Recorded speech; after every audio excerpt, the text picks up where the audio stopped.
Shalom, selamat siang Bapak Ibu Saudara yang terkasih dalam Kristus Yesus. Ya. Pada saat ini kita akan merenungkan firman Tuhan di dalam 2 Korintus pasal 12 ayat yang pertama sampai ayatnya yang ke-10. 2 Korintus pasal 12 ayat yang pertama sampai ayatnya yang ke-10. Saya akan membacakannya bagi kita. Bapak Ibu akan menyimak di dalam Alkitabnya masing-masing. Beginilah firman Tuhan. Paulus menerima penglihatan dan penyataan. Aku harus bermegah sekalipun memang hal itu tidak ada faedahnya. Namun demikian aku hendak memberitakan penglihatan-penglihatan dan penyataan-penyataan yang diterima dari Tuhan. Aku tahu tentang seorang Kristen 14 tahun yang lampau. Entah di dalam tubuh, aku tidak tahu. Entah di luar tubuh, aku tidak tahu. Allah yang mengetahuinya. Orang itu tiba-tiba diangkat ke tingkat yang ketiga dari surga. Aku juga tahu tentang orang itu. Entah di dalam tubuh, entah di luar tubuh, aku tidak tahu. Allah yang mengetahuinya. Ia tiba-tiba diangkat ke Firdaus dan mendengar kata-kata yang tak terkatakan, yang tidak boleh diucapkan manusia. Atas orang itu aku hendak bermegah, tetapi atas diriku sendiri aku tidak akan bermegah selain atas kelemahan-kelemahanku.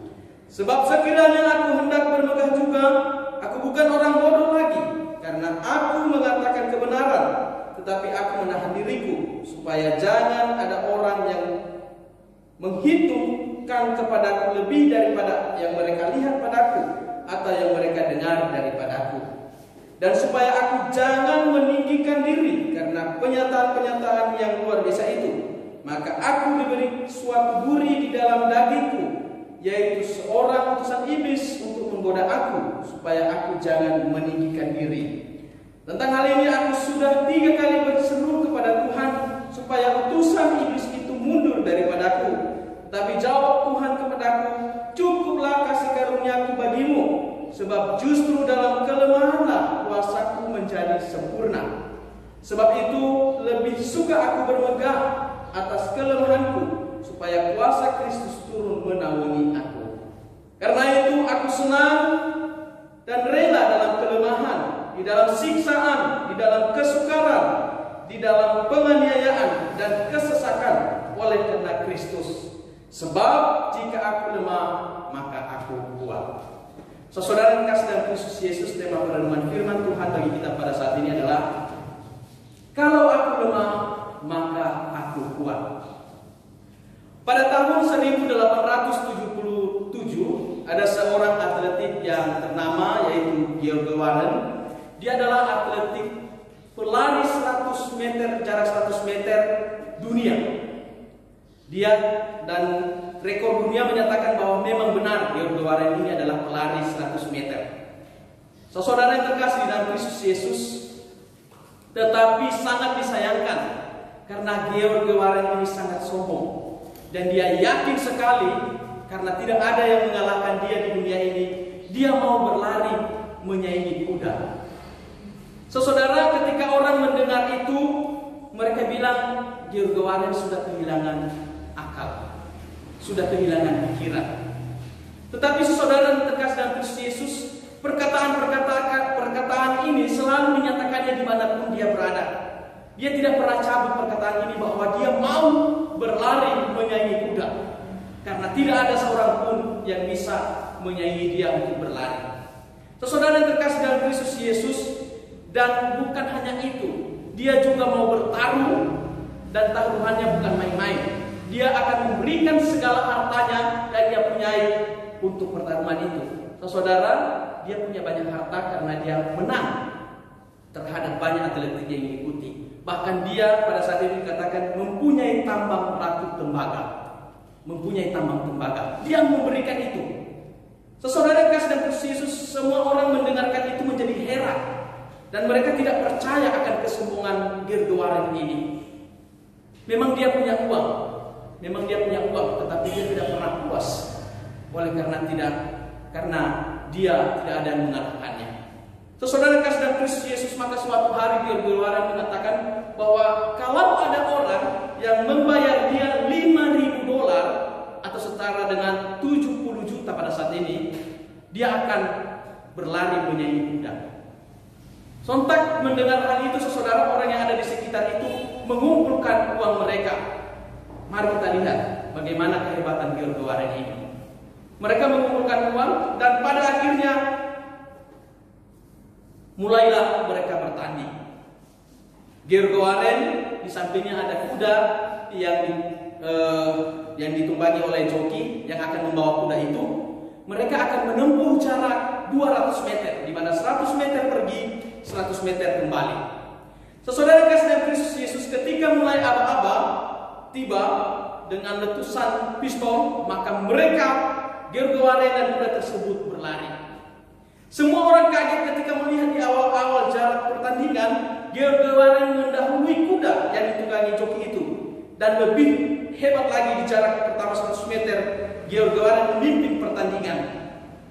Tetapi setelah yang terkasih dalam Kristus Yesus memasuki 100 meter yang kedua, yaitu balik ke finish line, tetapi apa yang terjadi? George Warren dengan sekuat tenaga dia berlari, tetapi lama-kelamaan kekuatannya turun. Dan waktu memasuki 50 meter terakhir, tiba-tiba kuda itu melewati George Warren sehingga pada sampai finish line, dan George Warren menempati juara yang kedua. Saudara yang terkasih dalam Kristus Yesus, George Warren kalah dan kehilangan semua harta miliknya. Dalam sejarah olahraga, George Warren ini adalah memberikan taruhan yang paling besar. Saudara tahu berapa taruhan yang dihabiskan? 20 miliar dolar. Saudara yang kekasih dalam Kristus Yesus, hal seperti ini bisa terjadi di dalam kehidupan kita apabila kita tidak menerima diri kita apa adanya. Semua orang memiliki kelemahan secara fisik, emosi, intelektual, rohani. Namun biasanya kita menyangkali kelemahan-kelemahan itu. Kita membelanya, kita mencari dalih untuknya, bahkan menyembunyikannya dan membencinya. Di dalam Yesaya 55 ayat 9, sebab rancanganku bukanlah rancanganmu dan jalanmu bukanlah jalanku, demikianlah firman Tuhan. Karena itu saudara yang dikasih dalam Kristus Yesus, Allah sering bertindak dengan cara-cara yang bertentangan dengan keinginan kita, dengan cara-cara yang kita tidak harapkan. Kita mengira bahwa Allah hanya ingin memakai kekuatan kita, padahal Allah ingin memakai kelemahan kita juga bagi kemuliaannya. Saudara, Allah akan memakai kita jika kita mengizinkannya bekerja melalui kelemahan-kelemahan kita. Bagaimana hal ini terjadi? Kita akan melihat di dalam kehidupan Rasul Paulus. Dalam konteks firman Tuhan yang kita baca ini, bahwa kita melihat di momen-momen akhir pelayanan Paulus, dia mengerti suatu kebenaran yang indah, bahwa di dalam kelemahannya dia melihat pernyataan Tuhan yang sempurna. Di dalam kelemahannya dia melihat Tuhan yang besar, kuasa Tuhan yang besar, anugerah Tuhan yang besar tercurah di dalam dirinya. Tapi dalam momen-momen sebelumnya, saudara, apakah Paulus melihat hal tersebut? Saudara, tidak. Kenapa saya mengatakan hal tersebut tidak? Kalau kita melihat di dalam ayat sebelumnya, dia berkata di situ, ya, ada ayat yang ke-8, ternyata dia sudah berdoa sampai 3 kali supaya penderitaan yang dia alami itu atau utusan iblis yang jauh itu dijauhkan daripadanya, diambil daripadanya, sampai 3 kali. Ada proses yang begitu lama sehingga Paulus dapat memahami suatu kebenaran yang penting ini. Saudara yang terkasih di dalam Kristus Yesus, dalam firman Tuhan ini kita akan belajar 2 hal. Yang pertama, kelemahan menyadarkan kita supaya kita tidak sombong. Kelemahan menyadarkan kita supaya kita tidak sombong.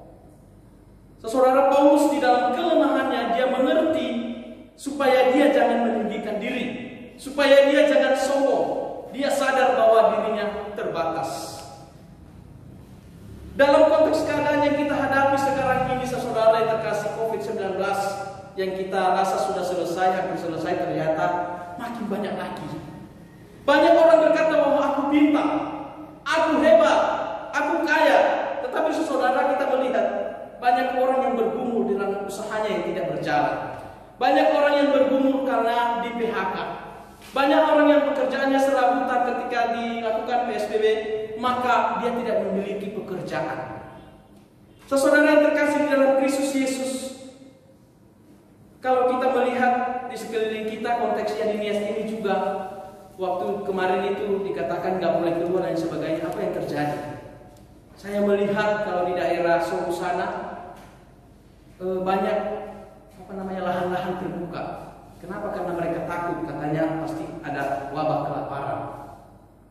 Yang tadinya semak belukar dibuka jadi ditanam padi. Kalau di Lahewa kemungkinan saya lihat mereka buka bulgogi mereka itu, makanan padi itu diubah jadi tempat untuk menanam singkong. Kenapa saudara? Ada ketakutan bahwa akan terjadi kelaparan. Saudara yang terkasih di dalam Kristus Yesus, siapakah kita? Siapakah saudara? Apa yang kita bisa banggakan? Apa yang bisa kita sombongkan? Tidak ada. Kita adalah manusia yang terbatas. Semua kita adalah manusia yang tidak ada apa-apanya di hadapan Tuhan. Ketika virus itu masuk di dalam diri kita, maka kita menjadi orang yang begitu rapuh. Kita tidak memiliki kekuatan kepintaran tidak bisa menyembuhkannya. Saudara kasih dalam Kristus Yesus, sehingga Paulus belajar di dalam firman Tuhan,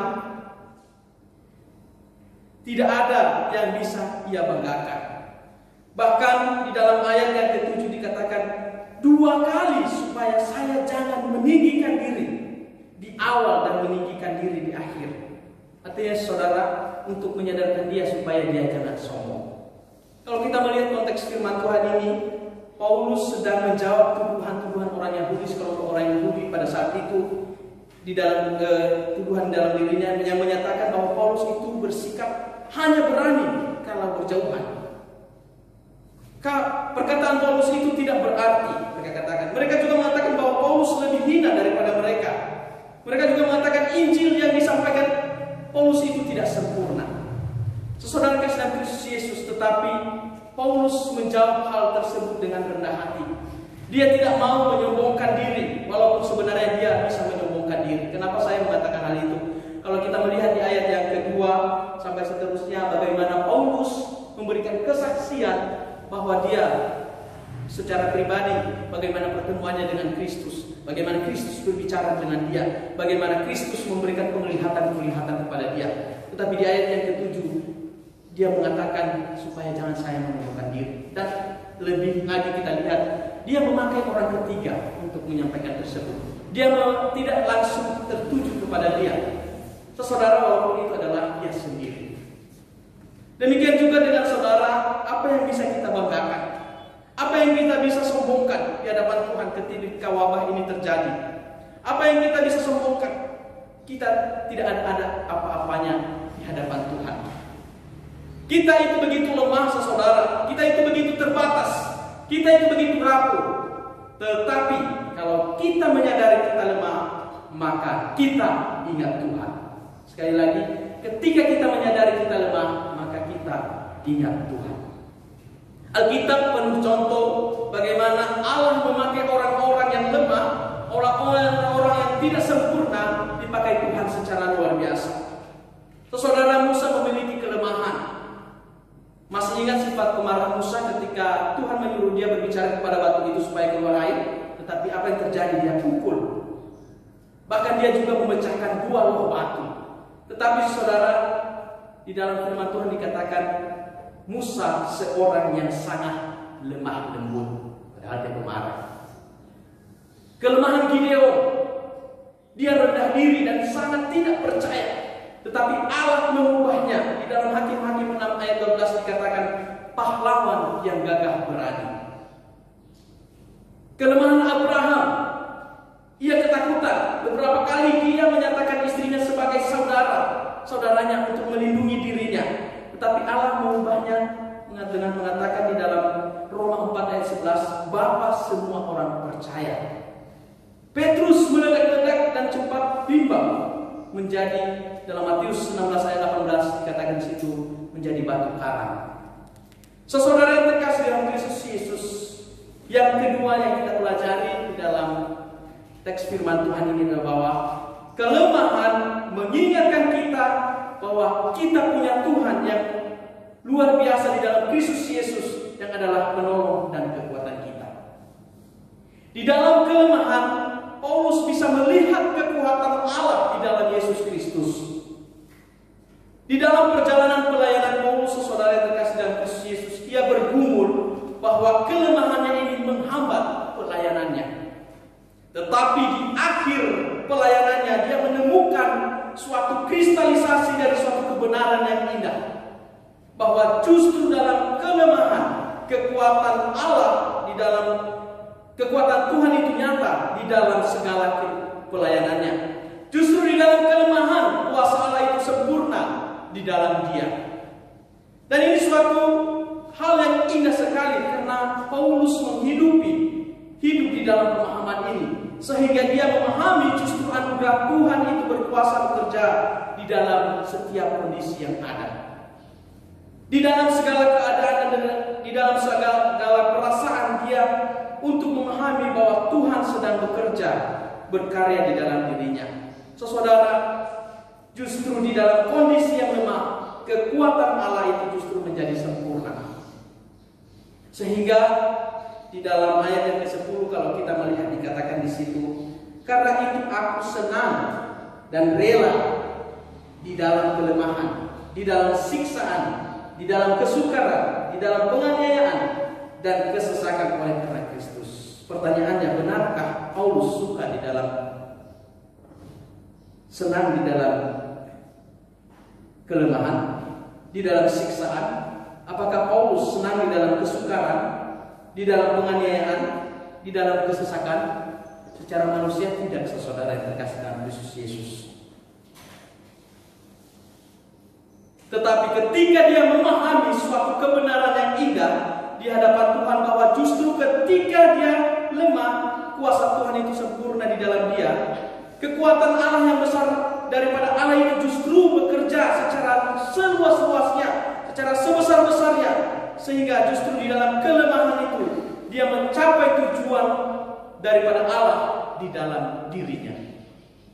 Justru di dalam kelemahannya dia melihat kuasa Allah yang besar yang bekerja di dalam dirinya. Paulus menyadari ketika dia lemah, justru dia melihat kekuatan Allah yang besar itu berkuasa di dalam dirinya. Saudara, kembali lagi di momen-momen COVID-19 ini, kita begitu lemah, kita begitu rapuh. Tetapi saudara, kita harus ingat bahwa kita memiliki Allah yang dapat bekerja luar biasa di dalam diri kita, di dalam diri saudara dan saya. Kita tetap percaya kepada Dia karena Dia sanggup menolong saudara dan saya. Tetapi kita harus sungguh-sungguh beriman dan selalu berjalan bersama dengan Dia. Oleh karena itu, pada momen-momen seperti ini justru yang paling penting sebenarnya bukan kondisi fisikal kita, tetapi kondisi spiritual kita. Di dalam momen seperti ini betul kita harus menjaga kesehatan kita. Kita harus sungguh-sungguh merawat tubuh kita, karena tubuh kita adalah bait Roh Kudus. Tetapi ketika kita mengalami sakit, saudara, dan kita memiliki spiritual yang lemah, maka kita akan jatuh lebih dalam lagi. Maka kita akan bisa terlelap di dalamnya. Tetapi ketika kita memiliki spiritual yang kuat, kita berjalan bersama dengan Tuhan, kita percaya kepada Tuhan bahwa Tuhan tidak meninggalkan kita, selalu bersama-sama dengan kita di momen-momen kelam di dalam kehidupan kita, maka kita tidak akan khawatir. Amin. Kita tidak usah takut karena kita tahu Tuhan ada di dalam. Kita tidak usah takut karena Tuhan di dalam Yesus Kristus mengasihi kita. Dia selalu bersama-sama dengan kita. Dia terus memelihara kehidupan kita di dalam situasi apapun. Saudara kasih dalam Kristus Yesus, Pak Gembala tadi mengingatkan kita bahwa kita masuk di dalam Advent yang pertama. Kita memperingati kelahiran Kristus di dunia ini. Tuhan Allah memberikan Kristus, bukti kasihnya yang sangat besar di dalam kehidupan kita. Anaknya aja diberikannya kepada kita, apalagi kalau kita meminta sesuatu. Apalagi kalau kita bergumul sesuatu yang hanya sekecil itu. Anaknya aja diberikan, apalagi yang harus kita takuti, apalagi yang harus kita gumuli. Tetapi ingat saudara, kita harus senantiasa berada di dalam Kristus. Kita harus senantiasa berjalan bersama dengan Kristus. Karena kita tahu, kalau aku lemah, maka aku ingat Tuhan. Kalau aku lemah, aku ingat Tuhan, maka aku kuat. Kalau aku lemah, aku berserah kepada Tuhan, maka aku kuat. Siapa yang memberikan kekuatan? Dia adalah Allah sendiri yang memberikan kekuatan kepada kita. Oleh sebab itu, menjalani hari-hari ini di dalam ketakutan-ketakutan kita, secara khusus pada saat ini oleh karena naik lagi orang yang terkena COVID, mari kita berserah kepada Tuhan. Apalagi kalau kita melihat, Bapak Ibu sudah melihat berita, mendengar berita tentang kebakaran gereja di Poso, pembunuhan. Saudara, kalau kita di dalam Kristus, apapun yang terjadi dalam kehidupan kita, kita siap untuk melaluinya. Oleh sebab itu mari kita melalui kebenaran firman ini diingatkan bahwa kita senantiasa berpaut kepada Tuhan. Karena jika kita berpaut kepada Tuhan, maka segala apapun yang terjadi dalam kehidupan kita, kita akan menjalaninya dengan kekuatan daripada Tuhan. Biarlah firman Tuhan ini memberkati kita semua. Mari kita berdoa. Bapa yang di surga, terima kasih untuk kebenaran firman-Mu yang kami dengar pada pagi siang hari ini. Terima kasih Tuhan mengingatkan kami ketika kami lemah, kami ingat Tuhan. Kami ingat penyertaan pertolongan kuasa Tuhan, janji Tuhan, maka kami akan kuat. Kami pegang akan janji-Mu itu ya Tuhan. Kami percaya di hari-hari ke depan yang kami tidak tahu, ketika kami bersama dengan Tuhan, maka semuanya bisa kami lalui dengan sukacita dan pertolongan daripada Tuhan. Di dalam nama Yesus kami berdoa dan mengucap syukur.